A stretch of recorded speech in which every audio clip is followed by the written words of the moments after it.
no próximo dia 7, vamos todos, às 15 horas, estarmos presentes em Copacabana,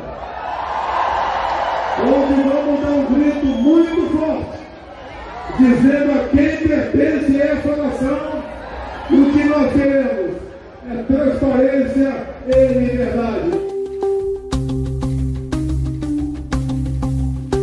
Antes de Jair Bolsonaro, era protocolar os presidentes da República celebrarem o feriado da Independência em uma parada militar na esplanada dos ministérios em Brasília.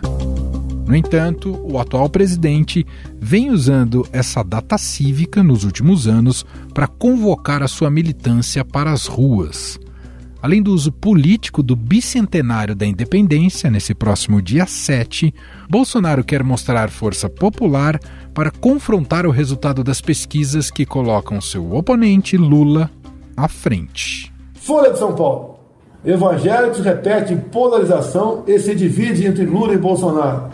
Isso aqui não é fake news, é uma canalice. O que é o Datafolha? Será que o Datafolha está fazendo tabelinha com uma instituição por aí, que diz que lá tudo é inexpugnável? O que está acontecendo?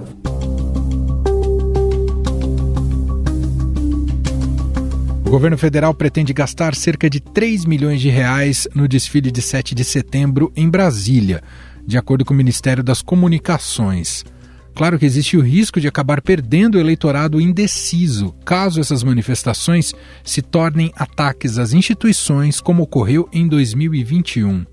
À época, apoiadores de Jair Bolsonaro foram às ruas para pedir o fechamento do STF e um golpe militar com a continuidade do presidente. Quando Bolsonaro chegou, os manifestantes carregavam faixas e gritavam palavras de ordem contra o Congresso, o STF e a favor do AI-5, ato da ditadura militar que permitiu caçar e prender parlamentares e juízes, reprimir e torturar opositores. Diversas faixas, todas com o mesmo estilo, pediam intervenção militar. O próprio Bolsonaro fez críticas a ministros do Supremo Tribunal Federal que foram interpretadas como ameaças ao judiciário. O chefe desse poder enquadra o seu, ou esse poder pode sofrer aquilo que nós não queremos. Se enquadra ou perde para sair.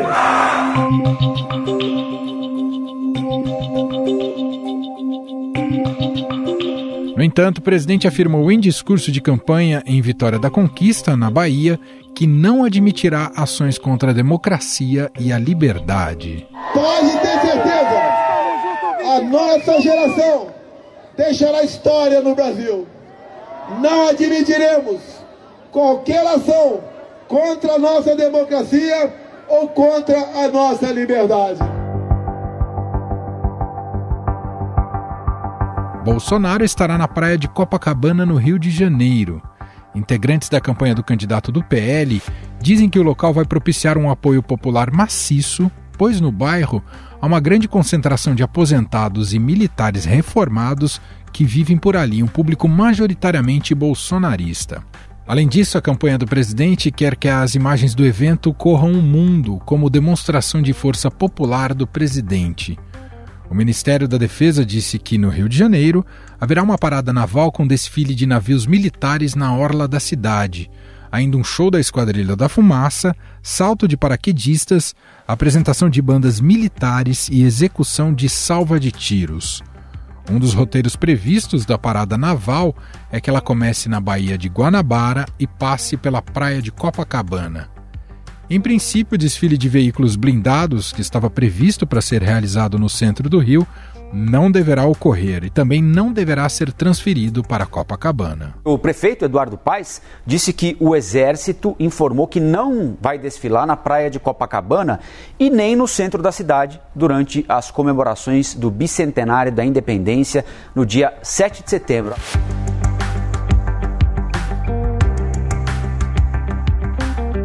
O clima eleitoral deste evento é tão grande que o ministro Alexandre de Moraes, do Tribunal Superior Eleitoral, havia proibido a veiculação de uma campanha publicitária do governo federal sobre os 200 anos da independência, com o slogan "O futuro escrito em verde e amarelo".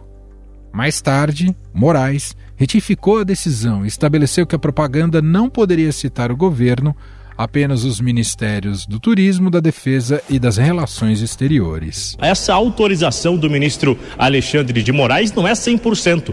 Existem algumas restrições. Entre eles, ficou excluído da campanha esse slogan, que dizia o seguinte: "O futuro escrito em verde e amarelo". O governo do Distrito Federal, por exemplo, montou um esquema de segurança de proporções inéditas para evitar conflitos na manifestação. O aparato, que mobiliza todo o efetivo da Polícia Militar do DF, conta ainda com o apoio da Polícia Rodoviária Federal, Polícia Federal e Força Nacional, e é o maior já montado para uma celebração do Dia da Independência. E a preocupação das autoridades faz sentido.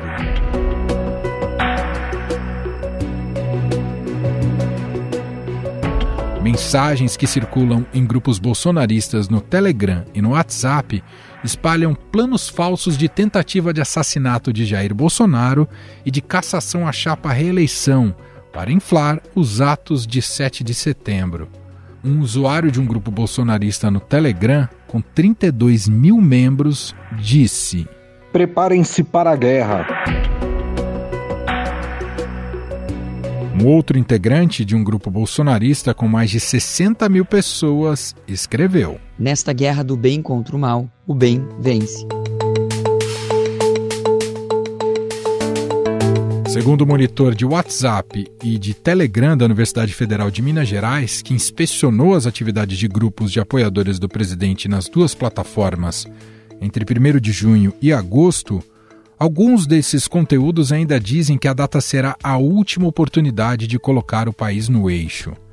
Pelo menos 25 militantes e canais fichados na polícia por ações extremistas e notícias falsas estão na linha de frente da mobilização para o 7 de setembro.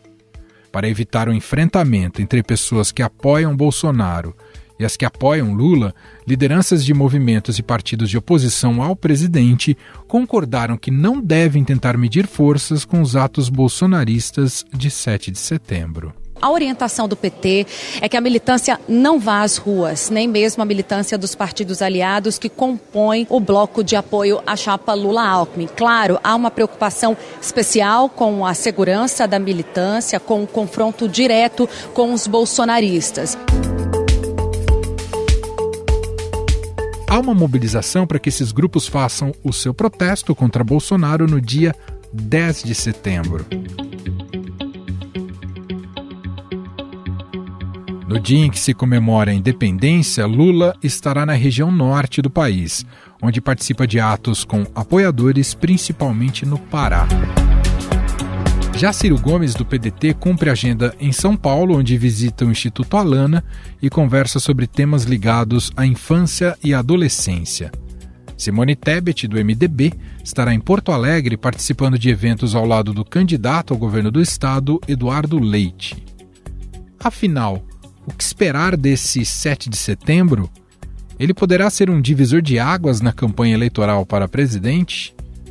Sobre o assunto, vamos conversar com a doutoranda em Ciência Política pela USP e pesquisadora do Centro Brasileiro de Análise e Planejamento, CEBRAP, Lilian Sendretti. Olá, Lilian, seja muito bem-vinda e obrigado por ter aceito aqui o nosso convite. Olá, Emanuel, eu que agradeço pelo convite. Lilian, um tom, talvez você tenha visto, mas é um tom fatalista, especialmente da base bolsonarista em relação a esse 7 de setembro, uma espécie de matar ou morrer e tal. Claro que tem um cálculo aí também, até para garantir mais engajamento e gente na rua nessa quarta-feira. Eu nem quero entrar primeiro no mérito, digamos, de teor, do que esse teor golpista pode acarretar aqui no país. Quero pensar primeiramente te ouvir em relação ao aspecto mais eleitoral dessa mobilização. Esse 7 de setembro pode ser de fato determinante para o sucesso ou não de Bolsonaro nas urnas? Então, Manuel, é interessante a gente pensar como que a campanha do Bolsonaro está se apresentando, né? Utilizando esse tempo de TV agora, público que passa em todos os canais de rádios brasileiros, e também, por outro lado, como que acontece a campanha, digamos, mais informal, produzida pelo conhecido e disseminado Gabinete do Ódio nas redes sociais. Por um lado, essa campanha é na TV, a gente viu nas últimas propagandas eleitorais que o marketing eleitoral tentou dar um tom para o Bolsonaro mais ameno, mais controlado, tentando colocar, né, mulheres para falar, no caso, a própria esposa, né, do presidente, a Michelle Bolsonaro, tentando captar esse eleitorado que não é necessariamente bolsonarista. Isso seria o que se esperaria em condições normais de temperatura e pressão de eleições nas quais o segundo candidato mais bem colocado, né, nas pesquisas de intenção de voto, busca captar o eleitorado indeciso, o eleitorado que nem é nem Lula e nem necessariamente Bolsonaro. Isso por um lado. Para o outro, quando a gente olha para o outro lado da campanha, o que viu se disseminando, né, ministros do STF buscando barrar notícias de fake news sendo propagadas contra candidatos do PT, no caso contra o candidato do PT, né, Luiz Inácio Lula da Silva, e, ao mesmo tempo, essa retórica anti-STF que vem se alastrando desde o último 7 de setembro e até mesmo antes, né, porque o STF, principalmente a figura do Alexandre de Moraes, vem incorporando esse papel de ter um controle contra-majoritário, né, e barrar esses atentados ao Estado Democrático de Direito no sentido tanto no discurso quanto na prática, né.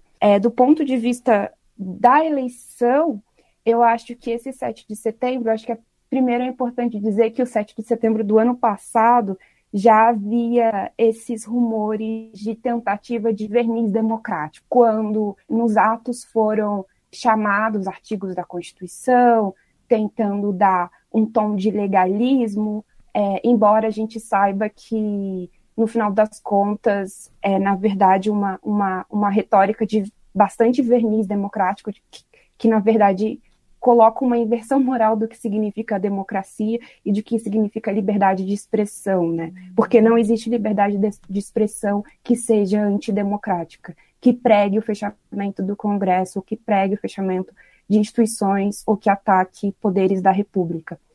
Então, dito isso, acredito que esse 7 de setembro, assim como do ano passado, ele é importante para a base bolsonarista. E nesse ano eleitoral, especialmente, ele é importante para ser um palanque para os candidatos estaduais bolsonaristas. Ele tem muito a perder com a radicalização, imagino, né, Lilian, até pelo que você citou, desse eleitor indeciso. Quer dizer, se a manifestação suscitasse mais o sentimento antipetista, ele seria favorável, mas se vai para esse caminho da radicalização, o Bolsonaro, no fundo, só tem a perder, não é, Lilian? É um modus operandi do bolsonarismo, né?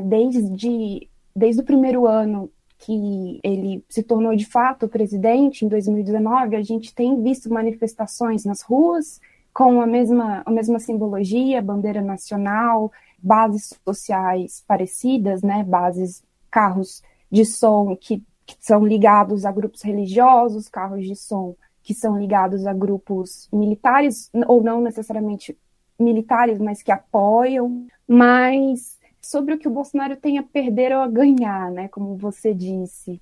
Do ponto de vista da dinâmica eleitoral, né, do ponto de vista desse eleitor mediano, desse eleitor que não quer um conflito, desse eleitor que quer né, o auxílio emergencial, a gasolina mais barata, está preocupado com o bolso e não com ideologias políticas, o 7 de setembro, nesse sentido capturado por essa retórica beligerante, ele é negativo, porque demonstra uma figura, novamente, de um presidente que não tem controle, no limite até emocional, né, como foi visto no último debate, né, na TV, no primeiro debate, na verdade, por mais que a gente pense que pode haver um protocolo de tentar fazer uma manifestação que não afronte tanto a institucionalidade por conta do período eleitoral, eu acho que é difícil, porque isso movimenta o bolsonarismo.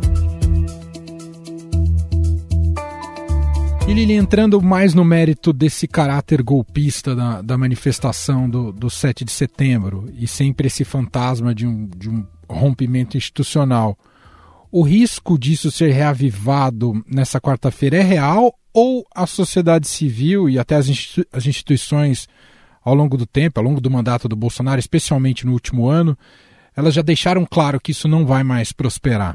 Excelente pergunta. Eu acho que, não só eu, né, vários analistas vêm dizendo que os custos aumentaram muito, e esses custos aumentaram, se a gente for pensar nos fatos, né, nos últimos grandes movimentos da sociedade civil brasileira, de barragem dessa retórica golpista, né, a gente tem a Carta em Defesa do Estado Democrático de Direito, que atualmente tem mais de 1 milhão de assinaturas, que foi uma grande, uma significativa demonstração de união de uma frente ampla democrática. Ela mostrou que a sociedade está viva, que a sociedade civil está pronta para defender a democracia. Por outro lado, esse custo também aumentou e ele já vinha sendo pressionado, sendo aumentado pelas ações do STF, sobretudo os inquéritos coordenados pelo Alexandre de Moraes, porque para fazer uma manifestação de rua de grande porte e, sobretudo, para dar um golpe de Estado, você precisa de recursos, financiamento e gente. E na medida em que o Alexandre de Moraes ele instaura um inquérito para investigar empresários que poderiam estar financiando atos golpistas e que, de acordo com reportagem, mas que também é de outras investigações que estão em outros inquéritos, né, fizeram falas explicitamente golpistas, você tem aí um freio, à medida que existe essa reação institucional, né, a esse tipo de atividade, você tem aí um freio, a imposição de um custo, a imposição de um constrangimento público e legal a esse tipo de ação, né? Ela não está sendo difundida sem resistência institucional, digamos assim, né? Esse receio de que se tinha no 7 de setembro do ano passado não se tem hoje. Nesse sentido, as Forças Armadas vão conseguir mostrar um distanciamento nesse 7 de setembro ou já estão comprometidas, visto que vão fazer toda aquela apresentação, que em tese é tradicional em todo o desfile militar do 7 de setembro, mas ao estar junto num palco que se tornou um palco político e desse tipo de manifestação, já fica comprometida essa inclusive do ponto de vista simbólico, a presença das Forças Armadas? Por um certo ponto de vista, é até triste a gente pensar que o ano do nosso bicentenário, né, ele vem com toda essa carga, né, simbólica de tensão em relação às conquistas que a gente, enquanto sociedade civil, foi galgando desde 1988, né? E a despeito de não haver, né, falas, pelo menos de militares na ativa, né, endossando o 7 de setembro enquanto uma manifestação política, a gente tem toda a estrutura física, estrutura de construção do espaço para a passeata, de construção do espaço da mobilização de rua, que com certeza será utilizada em benese da manifestação encabeçada e em defesa do presidente da República, né? E que, vale mencionar, provavelmente haverá cartazes, muito provavelmente, em relação a desrespeito aos ministros do STF, à Corte como instituição de defesa da democracia e a própria validade das regras do jogo eleitoral, né? Para a gente fechar, Lilian, queria te ouvir sobre a reverberação dessas manifestações, né, dos atos do 7 de setembro na oposição, especialmente em relação ao outro candidato que lidera as pesquisas, o ex-presidente Lula. Isso deve ensejar algum tipo de reação? Pensando do ponto de vista eleitoral, porque a fotografia de multidão nas ruas é sempre muito potente num período eleitoral. Você imagina uma reação nesse sentido? Isso deve promover algo nesse sentido? Por um lado, acredito que principalmente o candidato que está liderando as pesquisas, imagino que vai reforçar a sua defesa à democracia. e os outros candidatos também o farão, pelo menos aqueles que não comungam de retóricas alvitantes da democracia. Um deles até já foi retirado da campanha, né, que ele era só, na verdade, um outro palanque para o Bolsonaro, que era o Roberto Jefferson. Sim. Mas vamos ver qual vai ser a reação da sociedade civil em relação a esse 7 de setembro. Quando a gente olha para o ano passado, né, o que a gente teve foi, de imediato, uma reação da direita, mas da direita democrática, né, que foi o grande catalisador de 2015, 2014, né, na figura do grupo do MBL, mas que, como foi visto, foi um grande fracasso aquela manifestação no dia 8 de setembro, se eu não me engano, em que não conseguiu mobilizar pessoas suficientes para estarem na rua e nem figuras proeminentes na política brasileira até compareceram naquela época, proeminentes como naquela época ainda era candidato, né, o João Dória, mas a manifestação não vingou, virou até motivo de chacota nos grupos bolsonaristas. E não houve uma reação nas ruas à esquerda, assim como não tem havido uma reação, digamos, de grande porte, assim, tal como aconteceu com o Ele Não, né, em 2018, né. Eu acho que, como é um momento de campanha eleitoral, os partidos políticos vão estar, principalmente o PT, preocupados em se engajar em chamadas públicas de manifestação para não acabar cometendo crime eleitoral, né? Muito bem, nós ouvimos aqui a análise da cientista política Lilian Sendretti, ela é doutoranda em ciência política pela USP, pesquisadora do SEBRAP, gentilmente aqui atendendo a nossa reportagem, nosso podcast. Lilian, muito obrigado pela entrevista, pela análise e até uma próxima. Obrigada, Emanuel, eu que agradeço. Até a próxima. Estadão Notícias.